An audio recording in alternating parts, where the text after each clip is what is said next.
Hello everyone, welcome back to Dream UK. अभी सितंबर का मंथ चल रहा है और ये मंथ काफ़ी स्पेशल होता है बहुत लोगों के लिए, मेरे लिए भी था। बिकॉज़ जो नए लोग होते हैं वो सितंबर में एक नई कंट्री में मूव होते हैं, इंडिया से यूके में आते हैं, एक नए घर में मूव होते हैं। और काफ़ी सारे बच्चे जो सितंबर में आए थे उनका अगस्त में प्रोग्राम ख़त्म होता है और फिर वो सितंबर में एक नया घर ढूंढते हैं, नए घर में मूव इन होते हैं। ये टाइम काफ़ी लोगों के लिए इमोशनल होता है बिकॉज इस टाइम के दौरान आपको एडजस्ट करना होता है नए इन्वायरमेंट में। कई बार आपकी जो बहुत सारी मेमोरीज होती हैं वो पीछे रह जाती हैं और आपको एक नई लाइफ की तरफ बढ़ना पड़ता है। बट उसी के साथ साथ एक बहुत मेजर चीज़ होती है इस टाइम में कि आप एक नई जगह में मूव इन करते हो, नए घर में मूव इन करते हो। सो जब भी आप एक नए घर में मूव इन करते हो कुछ चीज़ें होती हैं जो आपको करनी होती हैं। सो अगर आप एक नई स्टूडेंट हो यूके में और आपने यहाँ पे रेंट पे एक घर लिया है, कोई फ्लैट लिया है, मैं स्टूडेंट अकोमोडेशन की बात नहीं कर रहा बट जनरली स्पीकिंग, और स्टूडेंट अकोमोडेशन के केस में भी कुछ चीज़ें अप्लाई होंगी। या फिर अगर आप स्टूडेंट अकोमोडेशन से किसी रेंटेड अपार्टमेंट में जा रहे हो, फ्लैट में जा रहे हो, घर में जा रहे हो, तो ये वीडियो आपके लिए बहुत ही ज़्यादा इंपॉर्टेंट है। बिकॉज मैं आपको एक चेकलिस्ट बताऊंगा चीज़ों की जो आपको करनी है एक बार आप नए घर में मूव इन होते हो। तो बिकॉज ये काफ़ी सारी चीज़ें जो ध्यान में नहीं आती लेकिन बहुत इंपॉर्टेंट है। सो वीडियो को आई वुड रिकमेंड एंड तक देखना। और इस चैनल पे मैं ऐसी बहुत सारी वीडियोस लेकर आता हूँ जिससे आपकी लाइफ आसान हो यूके में। So please subscribe to my channel, it only takes a second. अभी आप में से जो लोग वीडियो देख रहे होंगे उनमें से लगभग 70% 75% लोग वीडियो को सब्सक्राइब भी नहीं करते हैं। So if you subscribe it supports my channel lot, ठीक है। सो वीडियो में आगे बढ़ते हैं। सो जब भी आप एक नए घर में जाते हो जो सबसे पहली चीज़ आपको करनी है without setting up your stuff inside, वो है घर की फ़ोटो और वीडियो लेना। जिस स्टेट में आपको घर मिला है ना, एक एक कोने की फ़ोटो लो, वीडियो लो, ताकि फ्यूचर में कोई भी कॉन्फ्लिक्ट हो लैंडलॉर्ड के साथ या लेटिंग एजेंसी के साथ तो आपके पास अपने प्रूफ भी हों। सबसे पहली चीज़ ये करनी है। उसके बाद ज़्यादातर जो प्रॉपर्टीज़ आपको मिलती हैं उनके अंदर एक कॉन्ट्रैक्ट में क्लॉज होता है कि विद इन अ वीक और टू कोई भी प्रॉपर्टी में दिक्कतें हैं तो आपको कॉल आउट करनी है। उसके बाद आप करोगे तो वो मतलब एक तरह से आएगा कि आपकी वजह से हुआ है, या फिर लैंडलॉर्ड शायद उसको उतनी इंपॉर्टेंस ना दे क्योंकि वो इनिशियल टाइम में कॉल आउट नहीं करी गई। तो घर में ध्यान से देखो क्या क्या दिक्कतें हैं। कुछ चीज़ चल रही है, कुछ चीज़ नहीं चल रही, कुछ चीज़ टूटी हुई है, कोई चीज़ में कोई दिक्कत है। तो ये सब चीज़ों की डिटेल्ड लिस्ट बनाओ, एक प्रॉपर ईमेल करो ताकि आपके पास भी प्रूफ हो कि जब आप मूव इन करे थे तो किन किन चीज़ों में दिक्कत थी, बाद में आपके डिपॉजिट पे कोई बात ना आए। इसके बाद आपको अपने अकाउंट सेटअप करने हैं। आपको इलेक्ट्रिसिटी का अकाउंट बनवाना है, वाटर का अकाउंट बनवाना है, गैस का अकाउंट बनवाना है। कई केसेस में इलेक्ट्रिसिटी और गैस का एक ही अकाउंट बनता है। वो आप अपने लैंडलॉर्ड से पूछ सकते हो कि प्रीवियस प्रोवाइडर कौन था और उसके बेसिस पे आप वहाँ पे प्रोवाइडर को गूगल पे उनका नंबर सर्च करके उनको कॉल कर सकते हो और अपना अकाउंट सेटअप करा सकते हो। कॉल पे ये सारे काम आसानी से हो जाते हैं।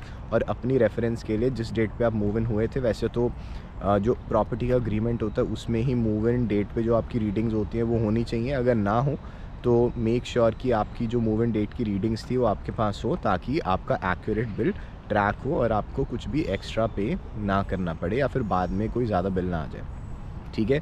इसके साथ साथ आपको वाईफाई की भी अपॉइंटमेंट जल्दी से लेनी है। बिकॉज़ सबको लगता है कि इलेक्ट्रिसिटी और गैस जो होती है या फिर वाटर होता है उसका कनेक्शन सेटअप में ज़्यादा टाइम लगता है और वाईफाई तो जल्दी से हो जाएगा। बट उल्टा होता है, यहाँ पे वाईफाई का जो अपॉइंटमेंट होती है उसके सेटअप की कई बार वो मिलने में टाइम लग जाता है जो सेटअप करने आते हैं, या फिर जो आपको इक्विपमेंट मिलना होता है जिससे आपके घर पे जो मॉडेम लगती है उसको आने में टाइम लग जाता है हफ्ता दर। तो उस केस में मुझे मोबाइल हॉटस्पॉट लगा के काम करना पड़ा था बिकॉज़ जॉब तो चल रही थी और वाईफाई लगा नहीं था। सो वाईफाई लगने में यहाँ पे हफ्ते 2 हफ्ते लग सकते हैं। तो जैसे ही आप मूव इन होते हो, इनफैक्ट मूव इन से पहले भी अगर आप सर्च कर सकते हो कि आपकी प्रॉपर्टी में कौन सा वाईफाई लग सकता है, उसके लिए एप्लीकेशन कर दो उनके प्लान वगैरह कंपेयर करके। इसके बाद आपको जीपी के साथ भी रजिस्ट्रेशन करानी होती है। तो आपको पता ही होगा यूके में जब आप आते हो तो you have to register with GP, और जब आप अपना एरिया चेंज करते हो तो कई केसेस में उसमें भी आपको जीपी के साथ दोबारा रजिस्टर करना पड़ता है।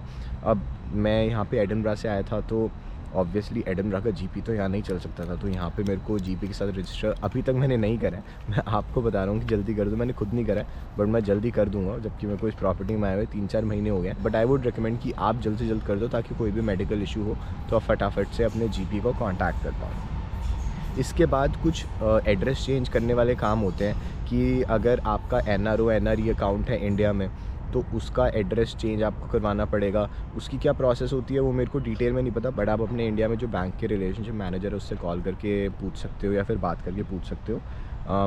बिकॉज़ कोई भी अगर बैंक की कॉरेस्पॉन्डेंस होती है, अगर आपने फ़ॉरेन एड्रेस ले रखा है तो पुराने एड्रेस पे चला जाएगा, ठीक है। तो नए एड्रेस को रजिस्टर कराओ वहाँ पे।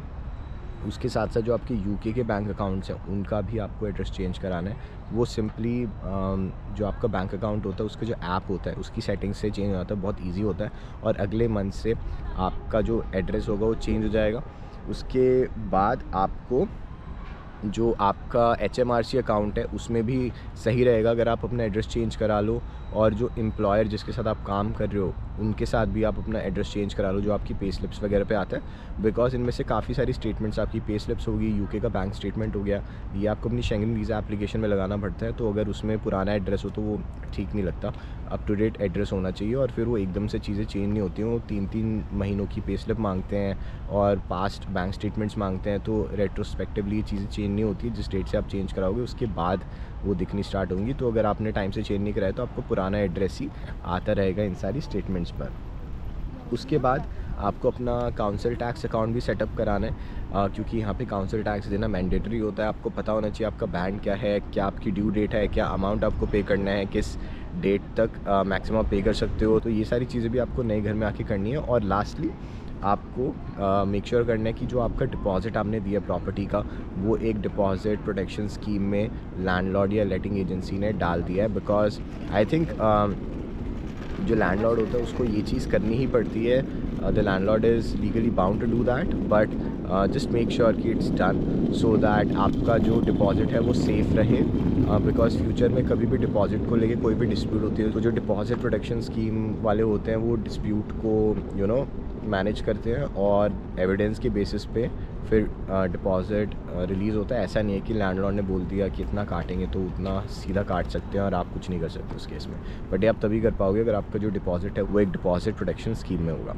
सो मेनली यही चीज़ें होती हैं जो आपको एक नए घर में मूव इन करने के बाद करनी होती है। काफ़ी सारी चीज़ें जल्द से जल्द आप करके इनको ख़त्म करोगे तो सही रहेगा। बिकॉज एक बार आपने प्रोक्रेस्टिनेट करना स्टार्ट कर दिया चीज़ों को तो वो खिंचती चली जाती हैं। जैसे कि मैं अभी तक जीपी के साथ कर रहा हूँ, बट अगर मैंने जीपी के साथ यहाँ पे रजिस्टर करा तो मैं एक वीडियो तो ज़रूर बनाऊँगा जिसमें आपको बताऊँगा कि लंदन में कैसे करते हैं।